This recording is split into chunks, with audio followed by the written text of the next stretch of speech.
Guys మాకు వచ్చేసి holidays వచ్చినాయి. రోజు వాళ్ళు లక్ష్మీ రథం మేమైతే మా మమ్మీ వాళ్ళ ఫ్రెండ్ వాళ్ళ ఇంటికి వెళ్ళి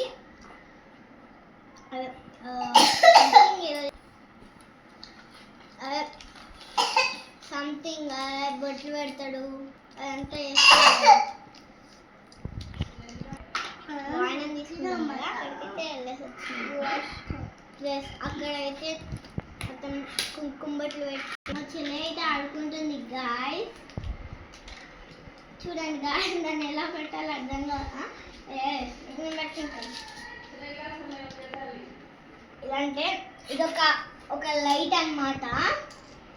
మనం ఒక ప్లగ్కి పెట్టాలి, ప్లగ్కి పెట్టి ఇది పెట్టాలి. పెట్టి ఇలా దీని లోపల నుంచి లైట్స్ వస్తాయి. అయితే స్టాండ్ ఇలా పెట్టుకోవాలి గాయస్. ఇలా పెట్టుకొని కలరింగ్ వేయాలి. పిల్లలకైతే బాగా వేయాలి. డ్రాయింగ్ వేస్తున్నప్పుడు ఏమైనా ఇంపార్టెన్స్ రాసుకుంటున్నప్పుడు బాగా యూజ్ అవుతుంది. ఇదైతే నా వాచ్ డబ్బా. ఓకే గాయస్, ఈ వీడియో మీకు ఎలా అనిపించిందో కామెంట్ చేయండి, సబ్స్క్రైబ్ చేయండి, ఈ వీడియోని లైక్ చేయండి. బాయ్.